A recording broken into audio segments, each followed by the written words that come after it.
नमस्ते बिहार और मैं हूं आपके साथ सोनाली सिंह। औरंगाबाद से इस वक्त की बड़ी खबर, जहां दानापुर से लूटी गई एटीएम औरंगाबाद से बरामद की गई है। तो औरंगाबाद से ही आपको बड़ी खबर बता रहे हैं, जहां पर दानापुर से लूटी गई एटीएम औरंगाबाद से बरामद की गई है। लुटेरों ने एटीएम से कैश हालांकि निकाल लिया है। दानापुर के ईशोपुर से एटीएम को लुटेरे उखाड़ ले गए थे और पानी में एटीएम फेंककर लुटेरे फरार हो चुके हैं और अब तक किसी लुटेरे की गिरफ्तारी पुलिस नहीं कर पाई है। आपको बता दूं कि बुधवार की रात एटीएम को उखाड़ ले गए थे लुटेरे और औरंगाबाद से ये एटीएम को बरामद किया है। हालांकि एटीएम से कैश निकाल लिए गए हैं और पानी में ये एटीएम फेंका हुआ था और लुटेरे फिलहाल फरार बताए जा रहे हैं। फिलहाल पुलिस लुटेरों की गिरफ्तारी के लिए छापेमारी कर रही है। तो ये दो तस्वीरें आपको दिखा रहे हैं। देखिए, दानापुर से एटीएम को उखाड़ लिया गया था। बुधवार की रात इस चोरी की वारदात को लुटेरों द्वारा अंजाम दिया गया था और कल औरंगाबाद से एटीएम की बरामदगी कर ली गई। पानी में ये एटीएम फेंका मिला। हालांकि लुटेरे अभी भी फरार बताए जा रहे हैं और पुलिस लगातार लुटेरों की गिरफ्तारी के लिए लगातार छापेमारी कर रही है।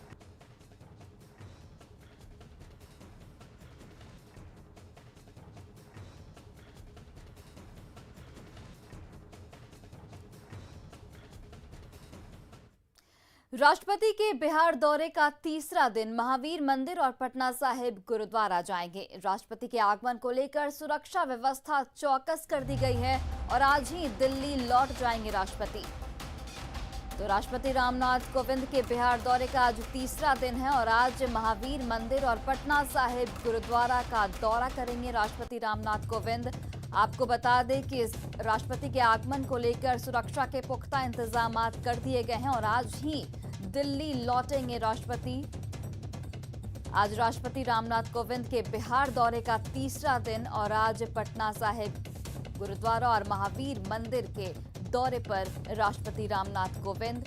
सुरक्षा के पुख्ता इंतजाम कर लिए गए हैं राष्ट्रपति के आगमन को लेकर।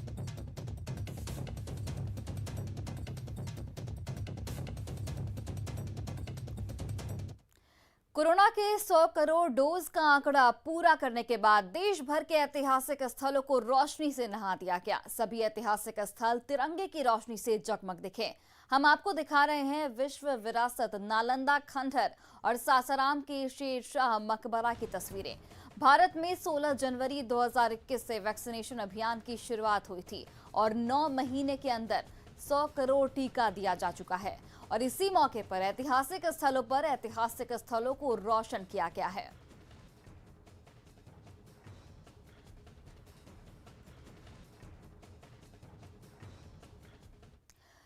सौ करोड़ कोरोना वैक्सीनेशन पूरा होने पर देश के पहले राष्ट्रपति डॉक्टर राजेंद्र प्रसाद के गांव में भी उत्सव का माहौल रहा। सिवान के जिरादेई में डॉक्टर राजेंद्र प्रसाद के पैतृक आवास को भी तिरंगे से सजाया गया और रोशनी से जगमग किया गया।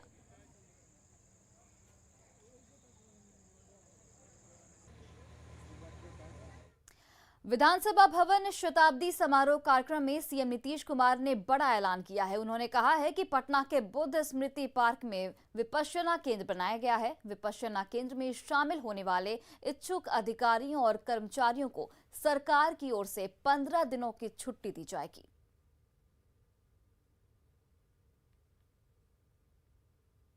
और हम लोग चाहते हैं वहां पर कि हमारे जितने सरकारी लोग भी हैं जो नौकरी करते हैं, इन सब लोगों को हम चाहते हैं कि जरा विपश्यना में जा करके उसका अनुभव प्राप्त कर लीजिए।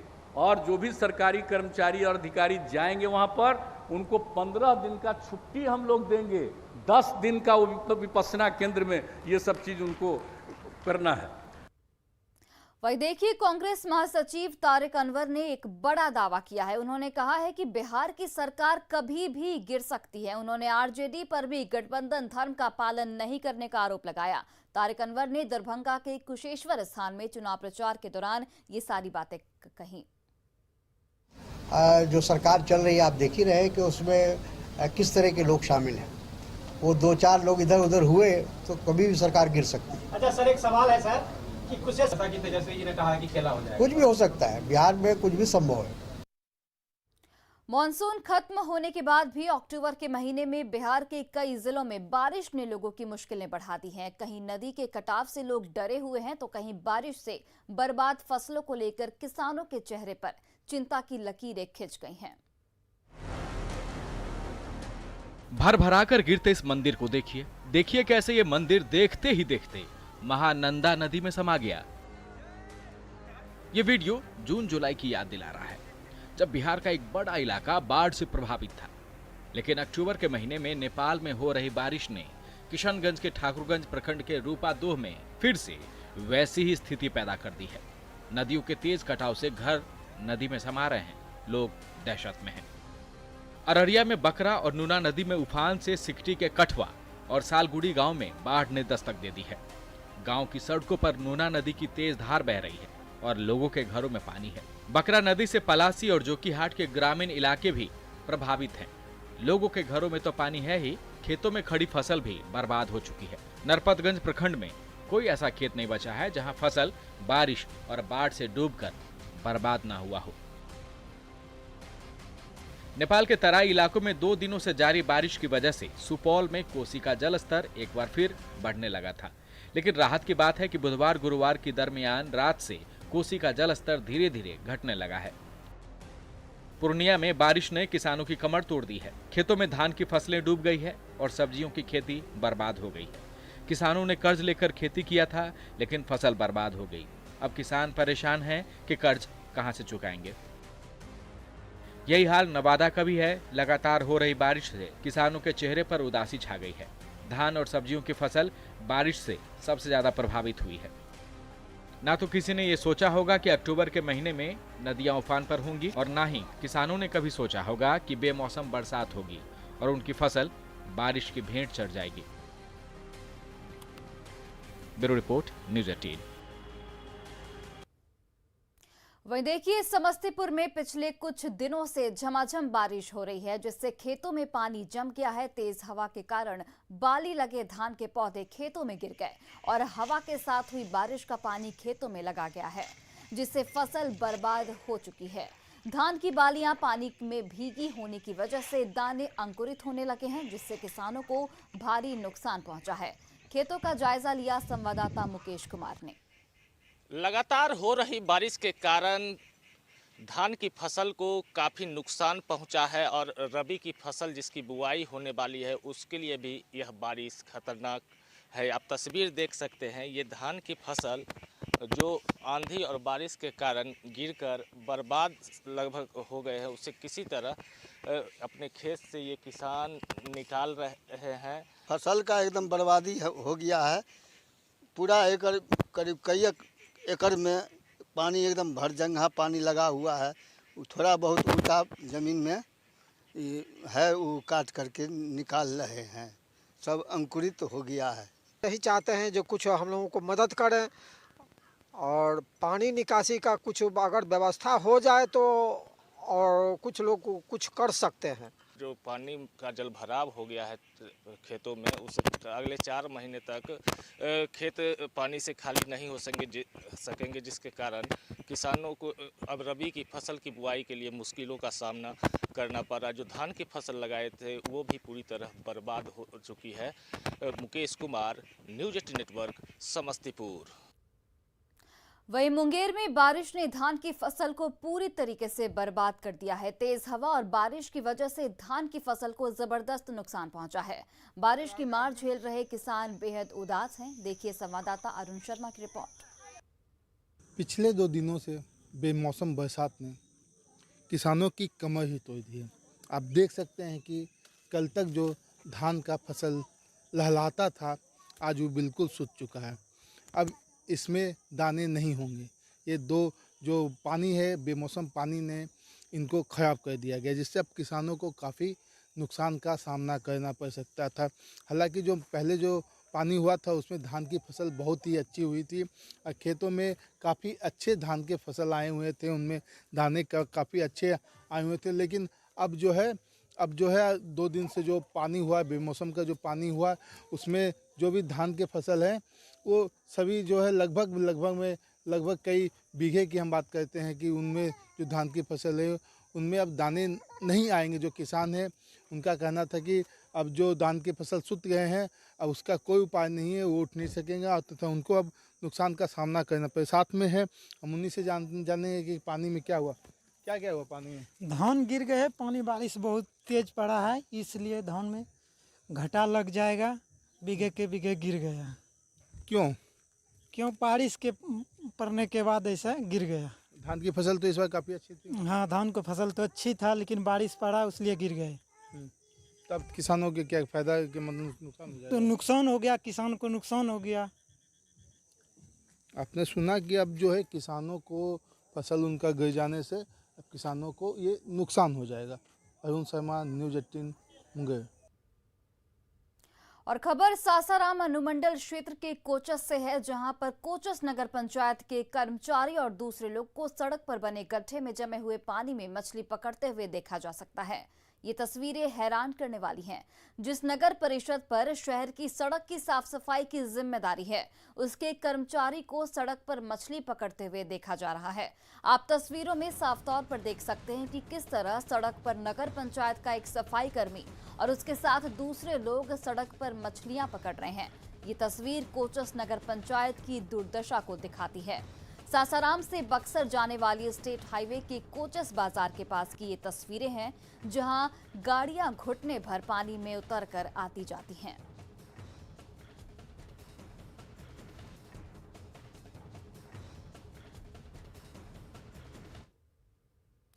वहीं उत्तराखंड की नैनीताल में आई आफत से बिहार के बेतिया में मातम पसरा है। उत्तराखंड में आई आफत में बिहार के 3 मजदूरों की मौत हो गई है। तीनों मजदूर बेतिया के साठी थाना क्षेत्र स्थित बेलवा गांव के रहने वाले थे। एक साथ गांव के 3 मजदूर 25 वर्षीय धीरज प्रसाद कुशवाहा, 19 वर्षीय इम्तियाज आलम और 22 वर्षीय जुमराती मियां की मौत से गांव में कोहराम मच गया है। हालांकि अभी तक मजदूरों का शव उनके घर नहीं पहुंचा है। परिजनों ने प्रशासन और सरकार से 20 लाख रुपए मुआवजे के साथ ही शव को लाने की मांग की है। वहीं 3 मजदूरों की मौत की खबर मिलते ही सिकटा से भाकपा माले विधायक वीरेंद्र गुप्ता पीड़ित परिवार से मिलने पहुंचे और हर संभव मदद का भरोसा दिया है। और काम करे नैनीताल मुक्तेश्वर में उनका साथ ऐसा घटना घट गई बटे। पहाड़ खसकल में दब गइलन, उनका साथ घटना घट गई। हम ये चाहतनी जो हमारे भाई के लाश हमारा सही सलामत चला, तो उनका डेड बॉडी यहाँ लाया जाए उनके परिजनों के पास। तो यहाँ हमारी डीएम से भी बात हुई है, मुख्यमंत्री सचिवालय से भी बात हुई है। यहाँ के डीएम पूरे संवेदनशील हैं इस मामले में और उन्होंने पहल की है। और इस वक्त की बड़ी खबर, आज सुबह 10 बजे प्रधानमंत्री नरेंद्र मोदी का संबोधन होगा। राष्ट्र को इस दौरान प्रधानमंत्री नरेंद्र मोदी संबोधित करेंगे। सुबह 10 बजे का समय दिया गया है पीएम मोदी के संबोधन को लेकर और पीएमओ ने ट्वीट कर इसकी जानकारी दी है। तो सुबह 10 बजे प्रधानमंत्री नरेंद्र मोदी राष्ट्र को संबोधित करेंगे और इसको लेकर पीएमओ ने खुद ट्वीट करके जानकारी दी है।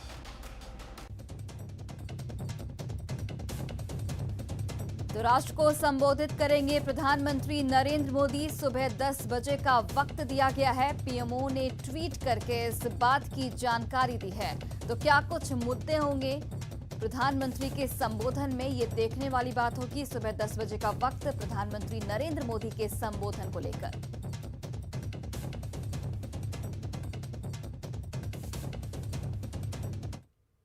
और खबर भोजपुर जिले से सहार थाना क्षेत्र से है, जहां बरूही पंचायत के बरूही गांव के पास सोन नदी से एक शख्स का शव बरामद किया गया। शख्स पिछले 2 दिनों से लापता बताया जा रहा है। परिजनों ने गांव के ही बंधु राम नामक एक युवक पर हत्या का आरोप लगाया है। घटना की जानकारी मिलते ही मौके पर भारी संख्या में ग्रामीणों की भीड़ इकट्ठा हो गई। सूचना मिलते ही सहार थाने की पुलिस मौके पर पहुंची और शव को नदी से बाहर निकाल लिया गया। परिजनों के बयान के आधार पर पुलिस बंधु राम नामक युवक को हिरासत में लेकर उससे पूछताछ कर रही है। चराने वाला बोला जी वहाँ पर लाश है। कहाँ पे? बरूही सोन नदी में। अच्छा, तो फिर लाश मिला तो हम लोग गए। पहचान हुआ उसके बाद? हाँ पहचान लिए हम लोग। मामला था कि मैंने 3 दिन से लापता था, उसके बाद जैसे कि बरही सोन में ढाप में इसका शव प्राप्त हुआ। क्या पता आपको लोगों को क्या पता चला? पता लगा, कोई कहता है कि डूब के मर गया है, कोई कहता है कि इसे जो है इसकी जान मार दिया है, कोई कहता है ऐसे। मैंने अब तो पोस्टमार्टम से ही सब साफ हो गया। मधुबनी के पंडौल प्रखंड में जमीन के नीचे से धुआं निकलने की घटना से लोगों में दहशत का माहौल है। घटना पंडौल के सलेमपुर गांव की बताई जा रही है। घटना की सूचना मिलने के बाद मौके पर पहुंची पुलिस और प्रशासन की टीम ने पूरे मामले की जांच शुरू कर दी है। बिजली विभाग ने घटनास्थल की जांच करने के बाद बताया कि बिजली पोल की वजह से वहां करंट आने से आसपास की जमीन गर्म हो गई थी और जमीन में नमी होने के चलते नीचे से धुआं निकल रहा है। पुरातत्व विभाग आके इसका निरीक्षण करे कि आखिर क्या जमीन के अंदर कौन सी घटना घटी है, ज्वालामुखी विस्फोट की संभावना है कि क्या है, कुछ भी अनहोनी हो सकती है कभी भी। इसीलिए इस पे मैं मधुबनी डीएम का ध्यान आकर्षित करना चाहता हूं कि वो आके इसे किया गया तो मालूम चला कि पोल के स्टैक में करंट आ रहा था। करंट आने से क्या हुआ कि मिट्टी गर्म हो गया था और मिट्टी गर्म होने से ही धुआं निकल रहा था। स्टैक को काट दिया गया है और कुछ देर में लाइन भी चालू कर दिया जाएगा। तो कोई खतरे वाली बात ना, कोई खतरे वाली बात नहीं है। तो मतलब ये धुएं का रहस्य बस ये था कि बिजली पोल हाँ करंट से उसका मिट्टी गर्म हो गया था, जिसके कारण धुआं मिट्टी से आ रहा